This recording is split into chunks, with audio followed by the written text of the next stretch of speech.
Okay, so dear Dhamma practitioners, be comfortable yourself and relax your body. Keep your back straight, neck head straight in one line and your right palm on your left. So gently close your eyes and bring your attention to this bell sound. And while you're focusing to the sound, you can mentally relax your body, relax your mind, and relax your breathing with your thoughts. Do nothing extra. Just follow the sound, please.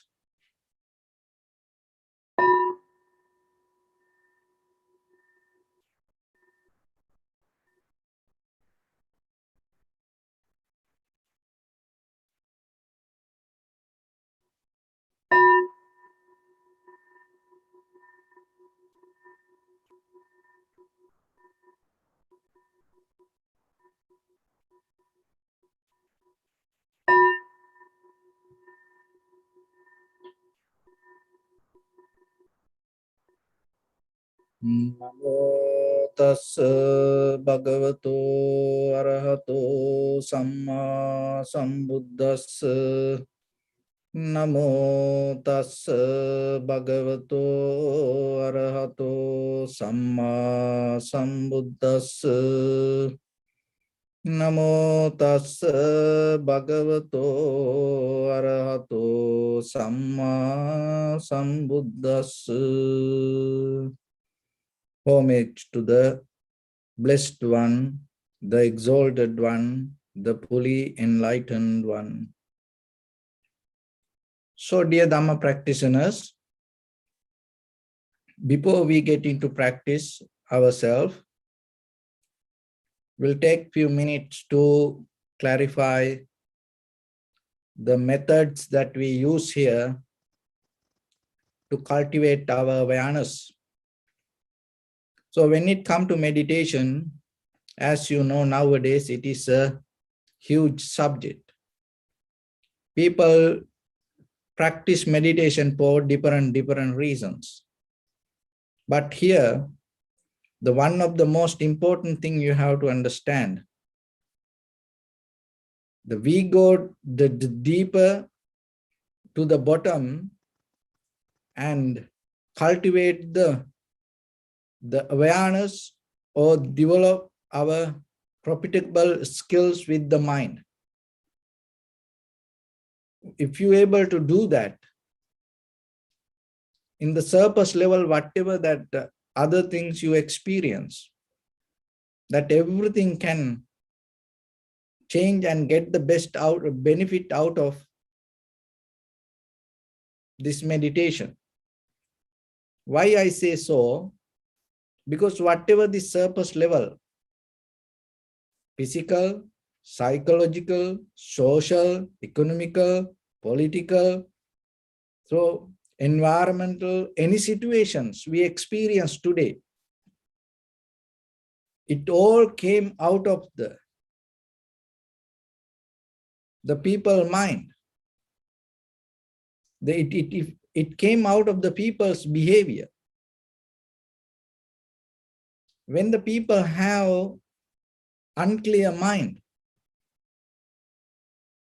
no wonder that we're going to experience the unbalance with even the nature, climate change, and the economy, with the political corruptions, even with the spiritual corruptions, even in day-to-day life, with our physical health and mental health and social environmental health. So this all governed by the people's intention. So that's why it is good to practice meditation for physical health. It is good to practice meditation for mental health.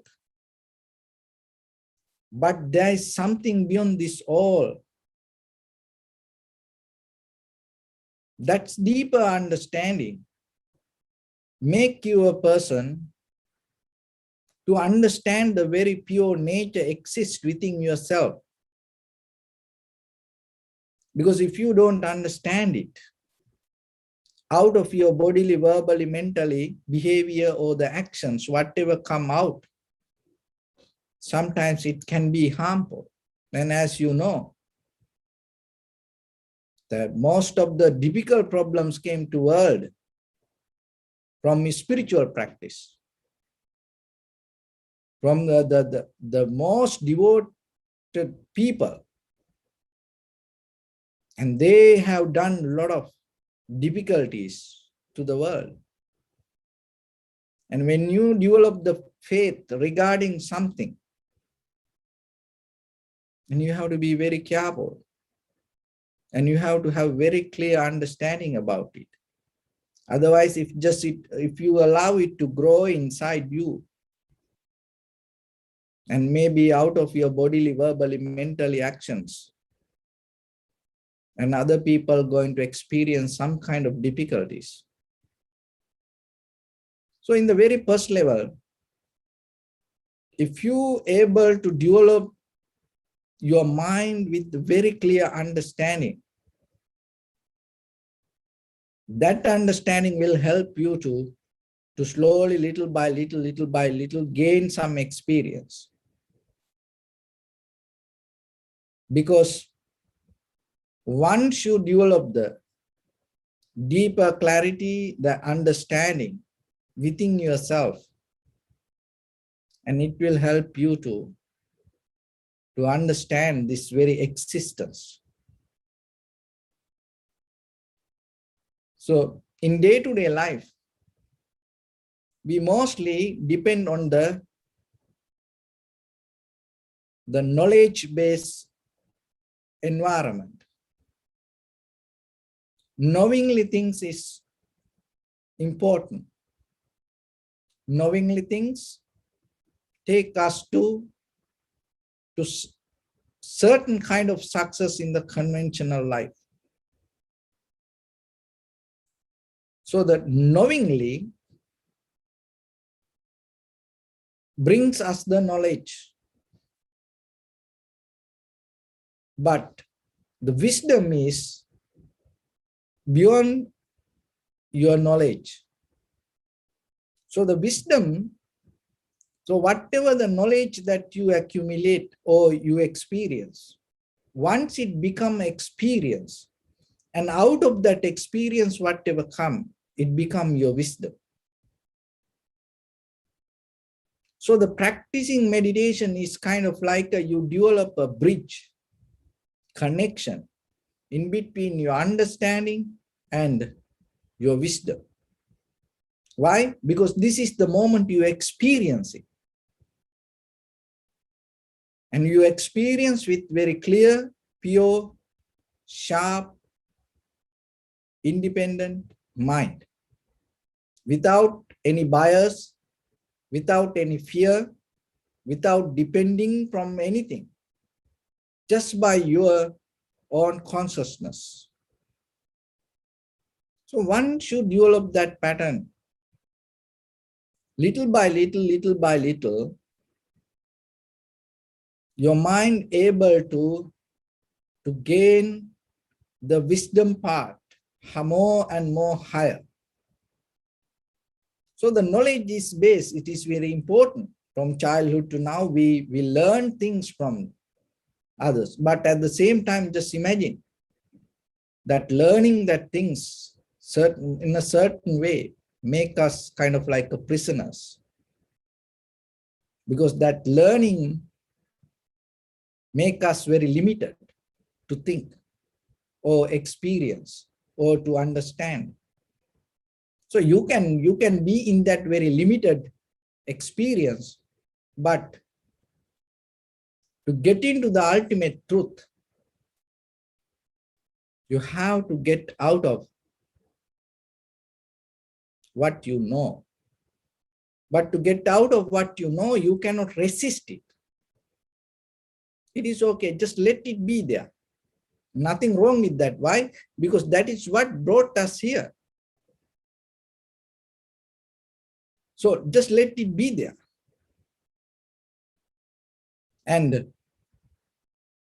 But that doesn't mean you're going to deal with it again and again and again. It's like a butterfly. Once it come out of the cocoon, it's not going to go back to it and going to empathize, sympathize, and hold it and keep it there and protect it and think, oh, this is what helped me to become like this. So then it's move forward.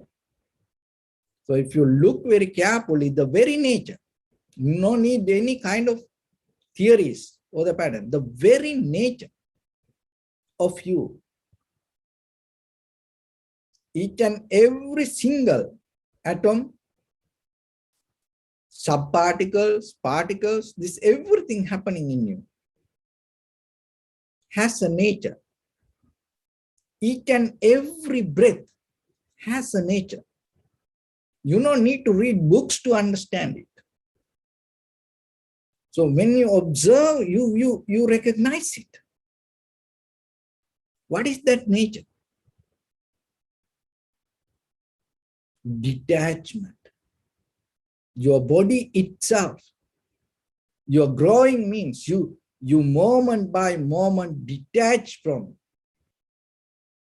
who you are. Look yourself. Why then you need to practice detachment? There's nothing to practice detachment because very being itself who you are. You experience this because of the detachment. So if you're able to get into that understanding, you just recognize it. But in our mind, because we give so much effort and energy, and we gave so much authority to our thoughts, and we live with that thoughts, because of that we cannot see what is happening in the moment. In the moment, what is happening? In the moment, detachment happens. So because of that, what happening in your mind, you create the attachment. Why? Because you don't see this nature. And so now in a certain way, you have to come to the middle point. And there is a current that always detachment happening, breath by breath, moment by moment. What is happening in you? The very pure natural nature is you are detached from your previous moment. And then in your mind, you create the current attachment, hold. Now you can see how the journey happening. So here you detach, and at the same time, you start to move forward with something to clinging, harboring, holding. And then keep going, keep going. But if you just stop for a moment and experience without any mental effort what is really happening in you, in that very moment, you will understand the process keep going, the change. Once you have that understanding what is happening to you, the power of clinging, holding, harboring, grasping, going to become slow down. Why? Because there is a wisdom in you now. You recognize whatever you cling, hold, harbor, it's going to change. So this is what you have to understand within yourself. So it's already there, it's already happening in you, but now you have to experience it. Even just knowing yourself, it doesn't work. Because the experience is totally different. Why that knowingly doesn't work that much? Because you know it. At the same time, the clinging, the grasping, harboring current very high in your mind. That's why it doesn't work. That's why your knowledge doesn't work, because it's kind of like you painting on another paint.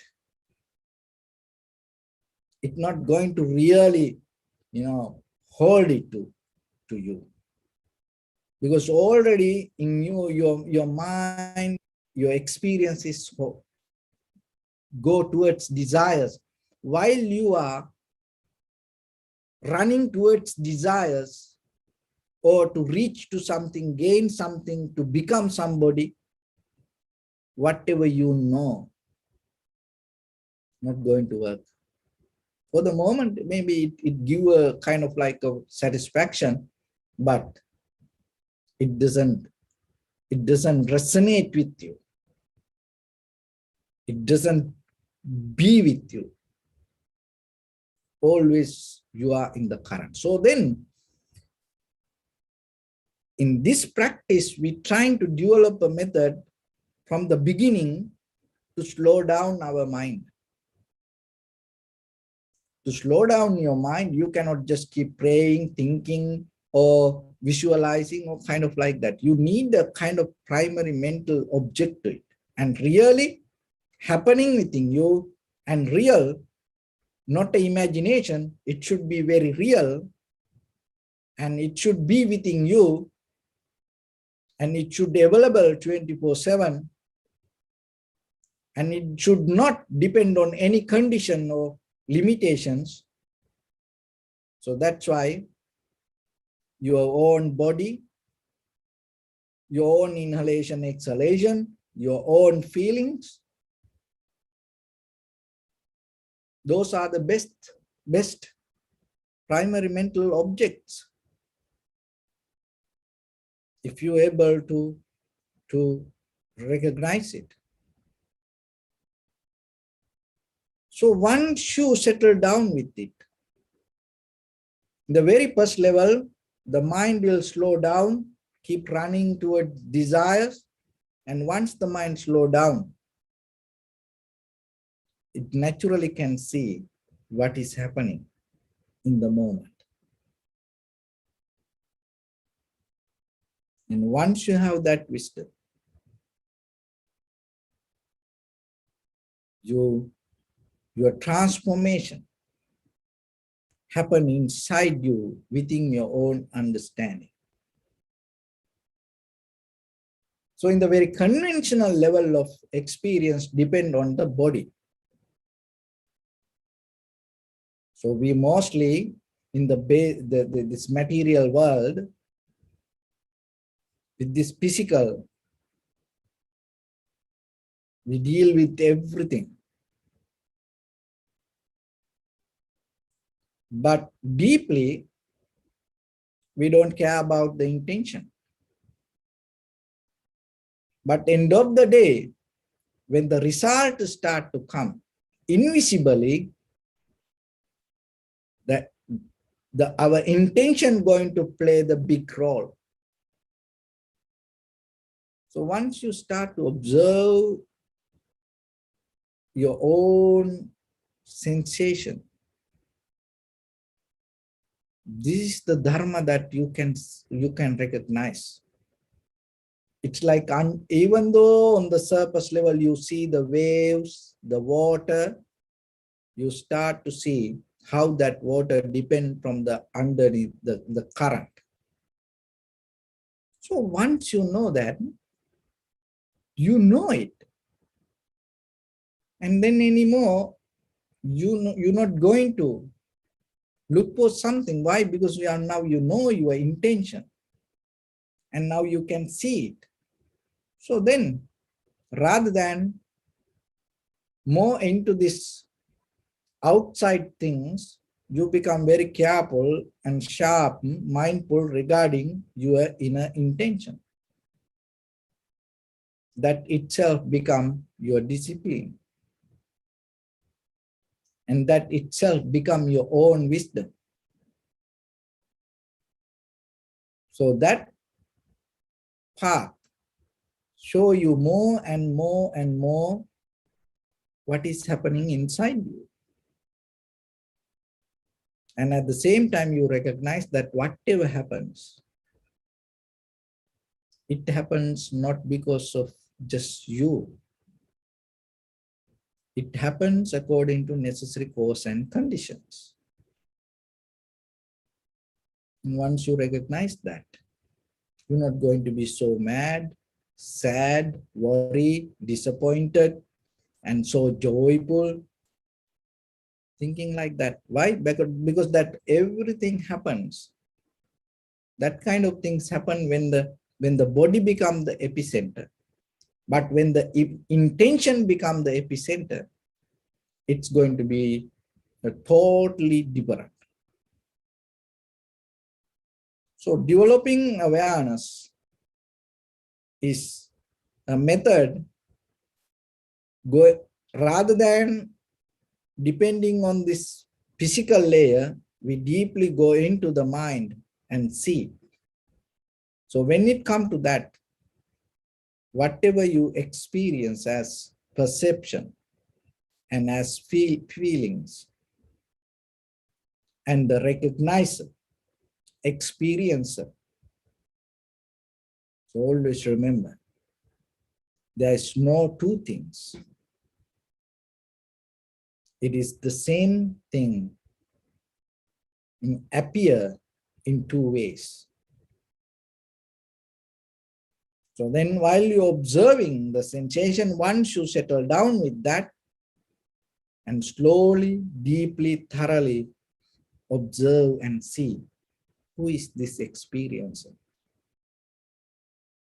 Who is this observer? Who is this perceiver? And when you mean by experiencing something, what does that mean? When you mean by perceiver, what does that mean? From where it comes? So get into that. Get into your own inner awareness or the consciousness and see. When you see that yourself, that whatever the experience come out of your own practice will take you to the next level. So don't look result. Don't look with the preconditioned mind. Don't look with ideas. If you look like that way, what will happen is like water. You're going to see the reflection. It's like you look at the mirror. You're going to see the reflection. So then always be careful yourself.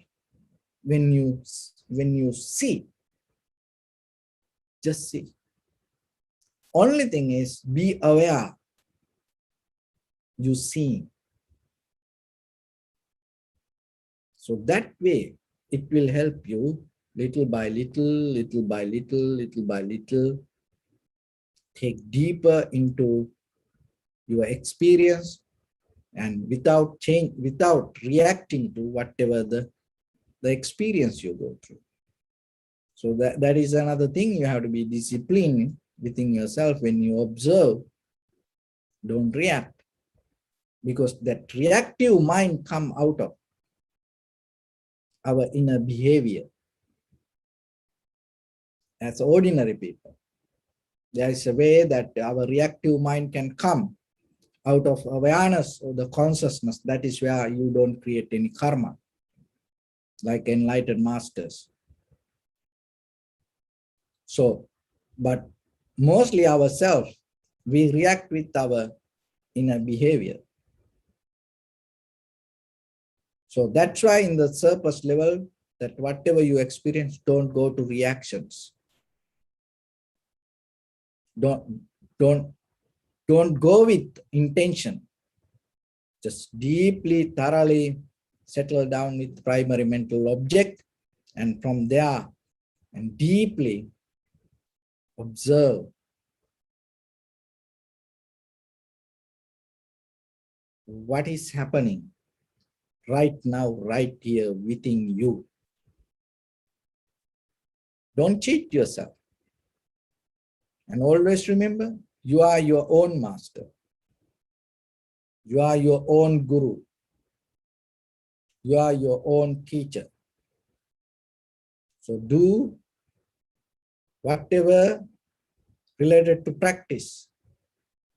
Do it 100%. Be very clear. Don't make mistakes. If you make a mistake, you know you did it, then correct it next time.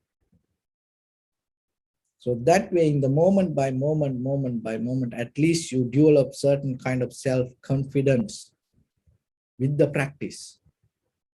So that's going to be with you. And it's going to define in this conventional life as who you are. So that also another way you gain certain benefit. So whatever mental practice you do, remember, it's not going to be just the mental practice. And after that, it become who you are.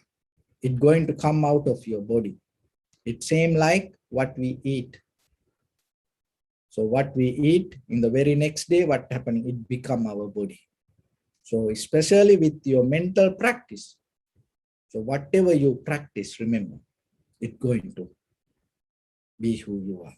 So that's why when you do that practice, don't do half. Don't be lethargic, lazy. Why? Because if you do that way, in the very next day, you will see your signature itself become kind of like lethargic, lazy, half. So that's why, at least in that way, if you keep doing the right thing to just for yourself, and you get an inner benefit, and at the same time, then all other conventional things going to be okay with you. So let's get into practice a little bit now. Keep your back straight and neck head straight in one line, and your right palm on your left.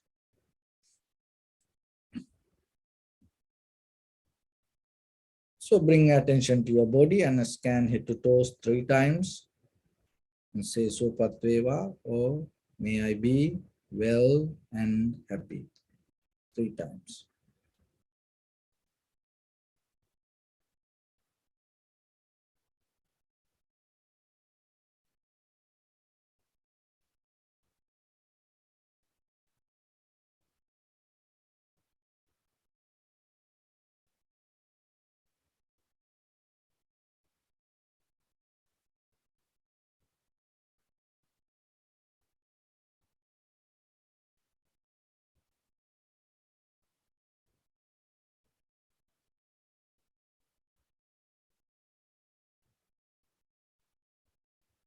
Take a moment and think. We gathered here in this moment to practice this ancient meditation technique. All the Buddhas, all the enlightened masters followed this path and achieved wisdom. So we also gathered here to accumulate that knowledge. In this moment with this sitting, may my body become more comfortable. May my breath be more smooth. May no difficulties come to me. May all the success come to me. Also think for a moment.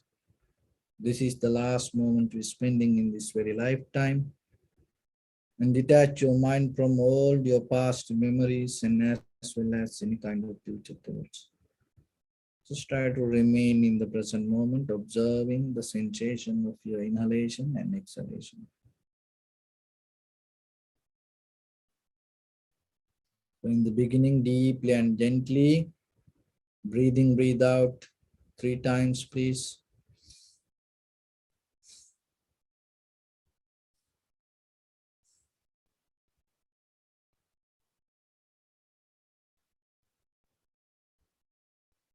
And allow your inhalations, exhalations happen itself. Do nothing extra.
Bring your attention to your body, please. Observe your posture.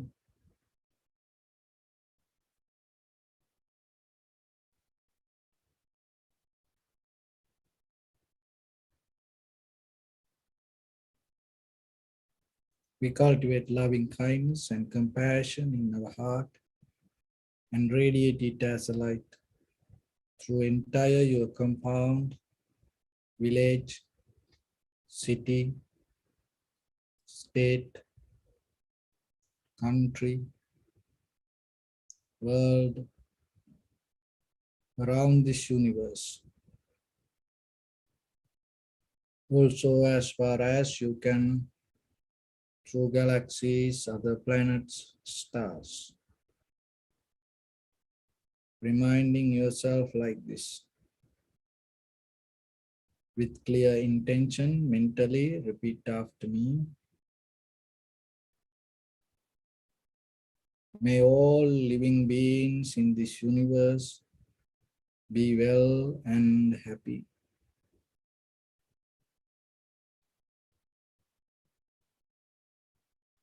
May everyone be happy and safe, and may their hearts be filled with joy.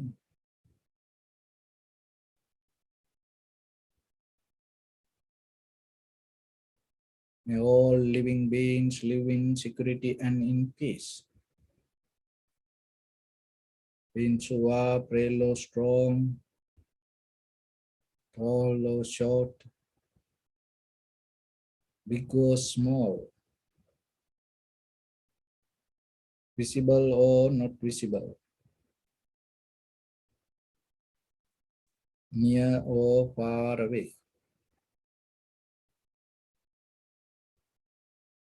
already born or yet to be born.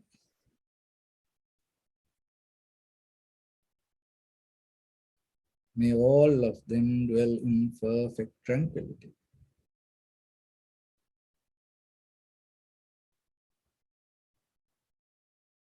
Let no one do harm to anyone. Let no one put the life of anyone in danger. Let no one out of anger or ill will wish anyone any harm.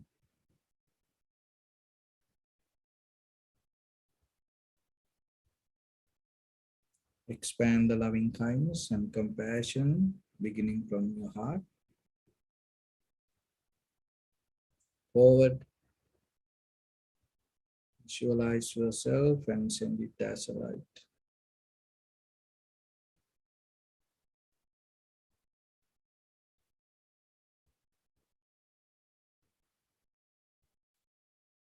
To your backside,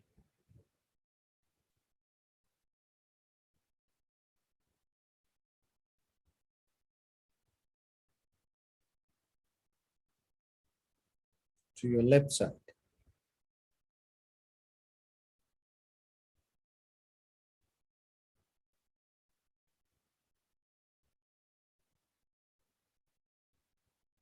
and to your right side.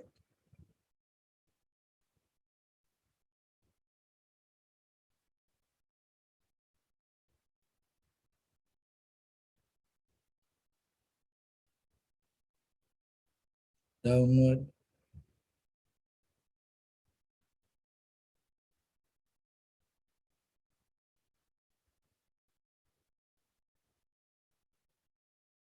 and upward.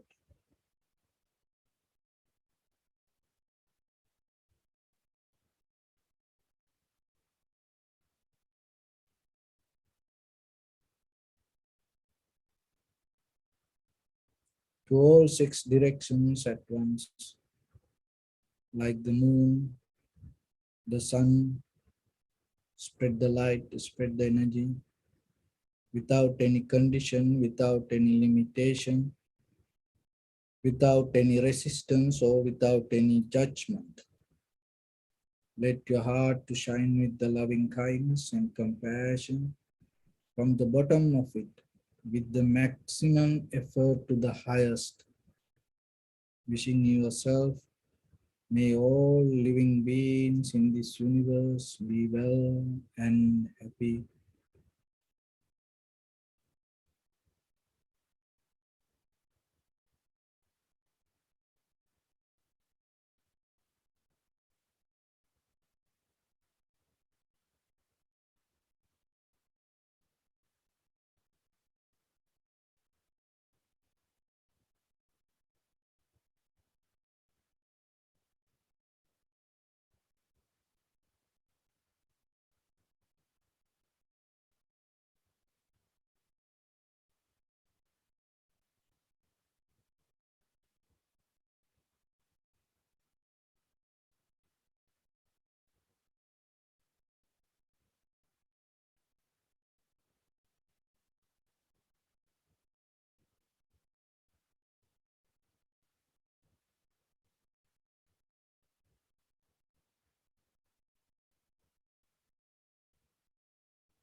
Say sadhu, sadhu, sadhu.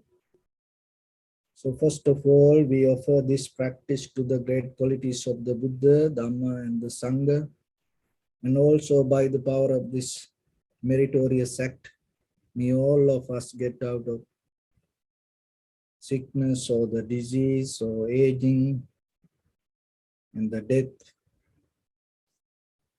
And finally, may all of us attain supreme bliss of Nibbana. Also, we transfer these merits to your guardian angels and deities. May they be able to gain these merits and increase their longevity and protect all of you from any kind of planetary influences or any ill effects. Ittavata cha ammihi sampadang punya sampadang sabbe deva anumodantu sabba sampatti siddhya sabbe bhuta anumodantu sabba sampatti siddhya sabbe satta anumodantu sabba sampatti siddhya Maya Dhammanu Dhamma Patipattiya Buddhang Pujemi Dhammang Pujemi Sangham Pujemi Attaya Imaya Patipattiya Jati Jara Vyadi Maranam Ha Paribunjissami Idamme Punyakammang Asavakkaya Vahang Hotu Sabba dukkha pamuncatu. Bless.